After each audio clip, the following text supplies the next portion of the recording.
మాట్లాడావు నువ్వు చెప్పిన దానికి.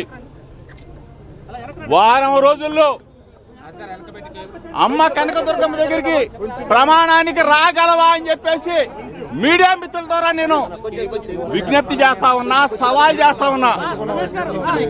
చేస్తా ఉన్నా. కేసులతో భయపెట్టలేరు, కేసులతో బంధించలేరు. వైఎస్ఆర్ కాంగ్రెస్ పార్టీ జెండా రెపరెపలాడుతుంది. మీరు చేసిన ఈ దుర్మార్గానికి, మీరు పెట్టిన ఈ అక్రమ కేసులకి చంద్రబాబు నాయుడు గాని, చంద్రబాబు నాయుడు కొడుకు చెప్తా ఉన్నా, నన్ను నిర్బంధించారు, నా తమ్ముడిని నిర్బంధించారు. ఆఖరికి ప్రభుత్వం రాగానే నా కొడుకు మీద అక్రమ కేసు పెట్టారు. నన్ను అరెస్ట్ చేసి గవర్నమెంట్ హాస్పిటల్కి తీసుకొస్తే అక్కడ మీకు సంబంధించిన అనుచరులు అక్కడ గొడవ చేస్తే నా భార్య మీద కూడా కేసు పెట్టారు. చంద్రబాబు నాయుడుకి చెప్తా ఉన్నా, లోకేష్ కి చెప్తా ఉన్నా, చంద్రబాబు నాయుడు లోకేష్ తొత్తులుగా మారిన కొంతమంది పోలీస్ అధికారులు కూడా చెప్తా ఉన్నా, తప్పు చేయొద్దు. చంద్రబాబు నాయుడు శాశ్వతం కాదు. చంద్రబాబు నాయుడు 2 సంవత్సరాలు అయింది. మా ఉంటే 2 సంవత్సరాలు ఉంటాడు, 2.5 సంవత్సరాలు ఉంటాడు, మళ్ళీ పోతాడు.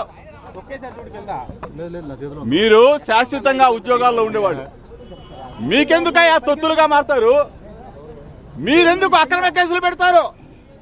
సిట్ అధికారులు కూడా చెప్తా ఉన్నా, ఏమయ్యా మీకు భార్య బిడ్డలు లేరా? పైన దేవుడు లేడా? చంద్రబాబు నాయుడు చెప్తే చేసేస్తారా? దేవుడు అనేవాడు ఉన్నాడు. తప్పనిసరిగా మీకు ప్రజా కోర్టులో తగిన శిక్ష పడుతుంది. చంద్రబాబు నాయుడుకి ఛాలెంజ్ చేస్తున్నా, లోకేష్ కి ఛాలెంజ్ చేస్తా ఉన్నా.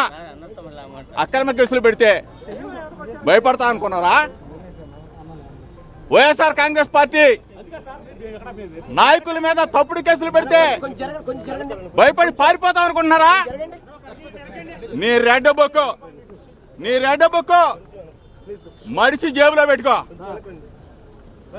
ఎవడో కూడా భయపడే ప్రసక్తి ఉండదు.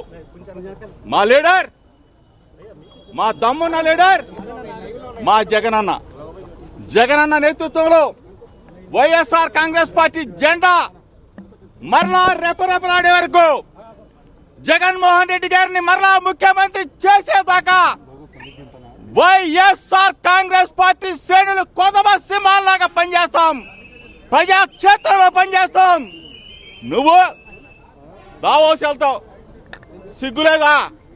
దవాఖానాల్లో మందులు లేవు, దవాఖానాల్లో హాస్పిటల్లో